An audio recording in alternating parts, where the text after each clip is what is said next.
What is going on, everybody? Welcome back to another episode of Sloppy Saturdays. And today we are going over Thomas Castellanos and some controversial statements he made during this week.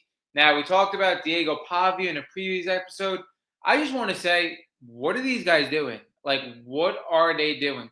We're talking about guys with not the most impressive college stats on teams that are at the bottom of their conference making ridiculous statements. And not only that, putting themselves on the hot seat for the teams to even get more motivation beating them down.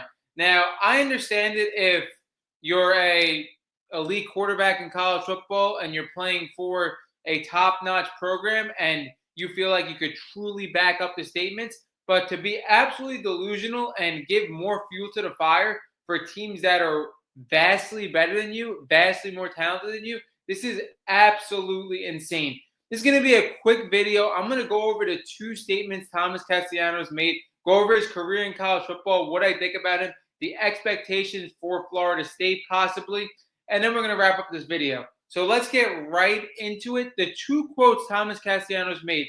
If anybody doesn't know, Florida State does open up against Alabama, and he made some statements regarding Nick Saban. He says, they don't have Nick Saban to save them anymore. I don't see any way Alabama stops me. He also made another quote after that saying, I feel like I tore up the ACC by my damn self the last 2 years. Let's get into all that. Let's dissect that. And let's just say why this is absolutely delusional. First off, let's go with the second quote, him saying that he tore up the ACC the last 2 years. This is absolutely ridiculous to say. Now, I like Thomas Castellanos. I don't think the stats really reflect his talent. I think he's more talented than the stats he did put up. But then again, these stats are the stats. Thomas Castellanos put up 2,248 passing yards in 2023 with 15 touchdowns to 14 interceptions. Then in 2024, he put up 1,366 yards, 18 touchdowns, 5 interceptions. This was only in 7 games. But the 2023 and 2024 stats combined equal an elite quarterback in a year. Thomas Castellanos, a guy that put up 3,500 passing yards in 2 years, a guy that threw 19 interceptions in the 2 years, a little over 30 touchdowns combined in the 2 years. You did not tear up the ACC. You were fresh meat for a lot of teams in the ACC, especially at the top of the ACC. You went 7-6 both years. That's not tearing up. That's not tearing up anything. Combined with these stats, like, come on, bro. What are you thinking?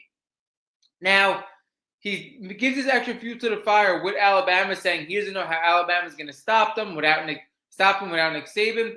You're joining a Florida State team that was at the bottom of college football last year. The most disappointing team in college football last year by a wide margin. This team was 2-10 last year, and now this team is going through a bunch of turnover. That could be very costly for a team. I do like their offseason. I do like the hiring of Gus Malzahn. This was a guy that helped Cam Newton in that historic Auburn year. He's very good with rushing quarterbacks. And I do like the two receivers they picked up. Deuce Robinson, a former 5-star. I don't even know how they got him, why he chose here. Maybe the opportunities with NIL. But Deuce Robinson, a guy that's 6'6", 220 pounds, physical freak. Didn't really pan out too much, get the opportunities at USC. But I thought it was a really good pickup for Florida State. And also picking up Squirrel White as a receiver, a guy that I always like. The complete opposite of Deuce Robinson. He's a very small receiver, a slot guy, a speedster, field stretcher. I like both of these receivers. So I do agree with Thomas Castellanos that he's definitely going to have more weapons for sure. But to say Alabama isn't going to stop you, are you crazy? You're adding more fuel to fire to an Alabama team that already has enough fuel that they need, missing out on a 12-team playoffs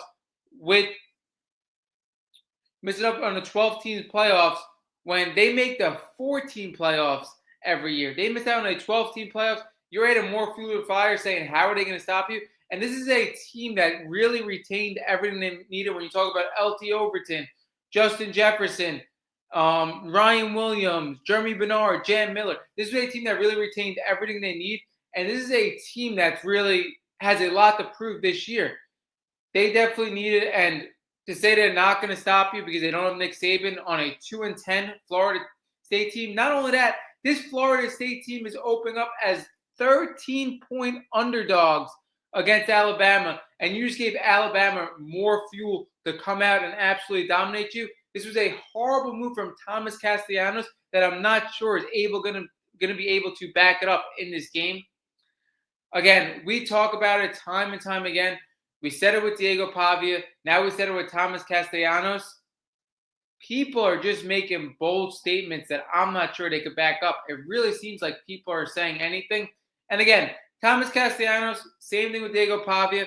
Don't really have too much to lose. Again, maybe they'll clown him on social media afterwards. But again, Florida State, same thing with Vanderbilt. Not super high expectations. So, again, but I think this is absolutely crazy. Again, to add more fuel to the fire, like Kalen DeBoer doesn't already have enough fuel after taking over and missing the playoffs last year for Alabama. I don't know, man. I don't know. And I expect Alabama to definitely be a lot better this year as well. I think Ty Simpson is just a better system fit in the Alabama system than Jalen Milroe. I expect the offense to be more consistent. And like I said, they really retained everybody they needed to, especially to just develop. There were question marks coming after last year, but they did retain all their key parts for the most part. And again, going into the Alabama-Florida State game, I expect Alabama to absolutely dominate Florida State. Again, you're talking about Florida State, a team with more turnover than anybody, and especially in a tough matchup, the toughest matchup you could possibly get in week one. I expect Alabama to absolutely dominate them. A team with turnover against an Alabama well-run unit, it's going to be a disaster. Now we look at Florida State's schedule as well. Going into the Thomas Castellanos with a lot of talking. See if there's any pathway of this Florida State team being decent. Now, obviously, the first game, Alabama, Florida State. Expect Alabama to absolutely blow the doors with them. Expected that even before these statements, but now it's going to probably be even worse. Then you go East Texas A&M. Obviously, that's a win for Florida State. Kent State, expect Florida State to win. They play Virginia on the same level of them. I actually think this Florida State schedule is pretty tough because they do play Miami after that, which I expect them to lose. They play Pitt. I expect them to lose that. I love Eli Holstein. Really like Pitt. They play Stanford. That's going to be a close game. Wake Forest, again, close game. They play Clemson at Clemson. I expect them to get blown out. Virginia Tech. I expect Virginia Tech to win that game. NC State. I kind of expect NC State to win that too. And in Florida State, I expect Florida to win as well. This schedule is pretty tough for an ACC schedule because you're talking about two ACC teams that they play that are the best two teams in the ACC. And then you talk about two SEC teams. They play Florida and Alabama. This is very tough.